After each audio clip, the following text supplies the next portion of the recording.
alaikum wa rahmatullah, bienvenue sur le site web ahmadiyya.fr. Donc nous sommes aujourd'hui avec le missionnaire de la Jamaat de France, Monsieur Nasir Ahmad Shahid. On nous pose souvent des questions sur notre site web. Aujourd'hui, on va répondre à une de ces questions. Donc la première question nous a été posée le 31 janvier 2011 par Monsieur Sidibé Vaseko. Alors, en quoi Hazrat Adam al-Islam est-il le premier homme ou non selon nos croyances? Bismillah ar-Rahman ar-Rahim. C'est vrai que cette question est souvent posée par Ahmadi et non-Ahmadi, par les non-Ahmadi musulmans et non-Ahmadi qui ne sont pas musulmans même. Et basé sur la Bible ou selon le commentaire des musulmans basé sur le Saint-Coran, que est-ce que Hazrat Adam était le premier homme ou seulement le premier prophète? Selon nous, Hazrat Adam n'était pas le premier homme sur la terre, il était plutôt le premier prophète sur la terre désigné par Allah, Dieu, pour réformer l'humanité de cette époque. Alors, nous présentons cet argument basé sur le Saint-Coran, différents versets du Saint-Coran, le hadith aussi, et l'histoire de l'humanité aussi. Et il y a aussi un aspect logique, concernant cette question. Il faut savoir que le prophète vient dans le monde pour réformer les êtres humains. Alors, comment on peut, c'est-à-dire avoir cette idée qu'il était le premier homme sur la terre? Alors, pourquoi il est venu? Et pour réformer, c'est-à-dire quelle personne il était désigné par Allah? Il est impossible que le premier homme est né et lui-même il est aussi désigné par Dieu comme un prophète. Il ne fera rien sur la terre.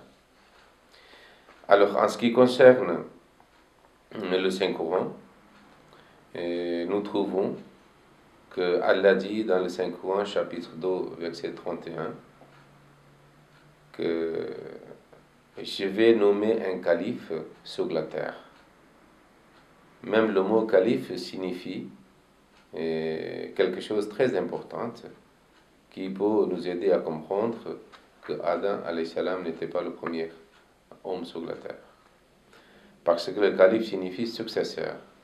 Cela indique que Adam alayhi salam était le successeur ou le descendant de quelqu'un. Ça voulait dire que l'humanité existait bien avant la naissance d'Adam qui était désigné comme le premier prophète par Dieu. Même dans l'histoire où l'événement d'Adam qui est mentionné dans le Saint-Coran et dans la Bible, et nous trouvons que Adam ne peut pas être le premier homme sur la terre. Parce que lorsque nous lisons la Bible ou le Saint-Coran, la machination de Satan contre Adam et Ève, alors, selon le Saint-Coran, nous lisons que Allah dit, alors nous leur avons dit, partez, les uns étant les ennemis des autres. Ça veut dire que lorsque nous trouvons Adam sur la terre, il y avait les autres êtres humains avec lui, qui habitaient avec lui.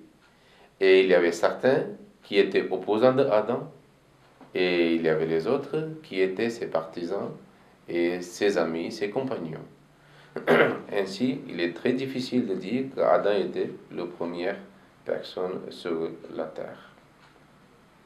Puis, lorsque, selon le Saint-Coran et la Bible aussi, Adam a fait quelque chose contre la volonté de Dieu, à ce moment-là, il a été dit dans le Saint-Coran, partez tous d'ici.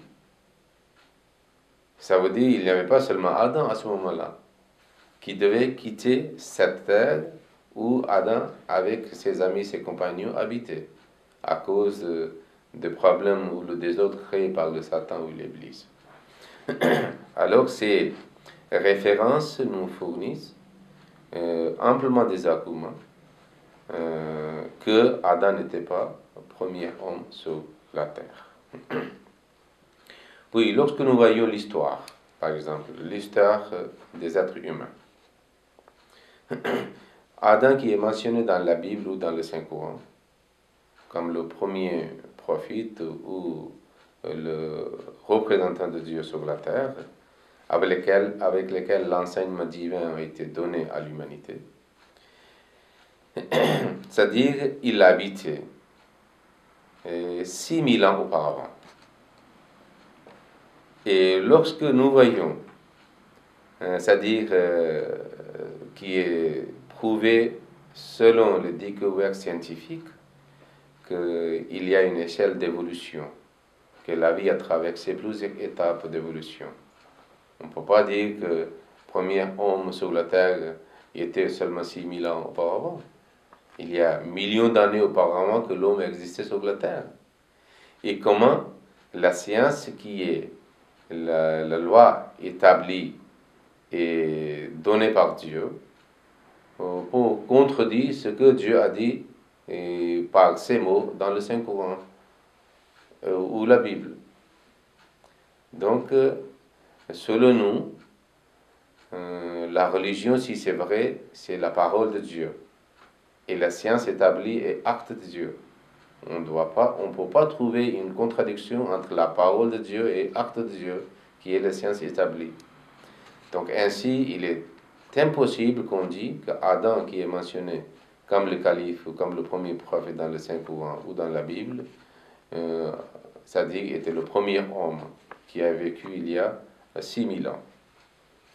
Un autre point, selon l'histoire des êtres humains, est que même aujourd'hui, nous trouvons sur la terre, il y a certaines nations ou certains peuples qui vivent toujours sur la terre, dont l'existence nous trouvons, c'est-à-dire 40 000 ou 50 000 ou 60 000 auparavant. Par exemple, les aborigènes de l'Australie, eux-mêmes ils disent, et l'histoire atteste et confirme cela, qu'ils habitent sur la terre depuis 40 ou 50 ou 60 000 ans. Donc comment on peut dire qu'Adam, qui était le premier prophète aussi, et qui a vécu sur la terre seulement 6000 ans auparavant. Donc selon le Saint-Coran, et selon la logique et l'histoire, et même la science établie, et qui nous guide pour savoir comment la vie a traversé différentes étapes d'évolution, rejette cette idée qu'un homme que nous trouvons 6000 ans auparavant peut être considéré comme le premier homme sur la terre. Il était sûr et certain que le premier prophète qui a été envoyé pour les êtres humains et qui était venu avec les enseignements très précis pour réformer l'humanité de cette époque. Jazakumullah, merci pour votre réponse qui était très claire. Donc, chers internautes, nous nous retrouverons très prochainement pour d'autres questions. Assalamu alaikum.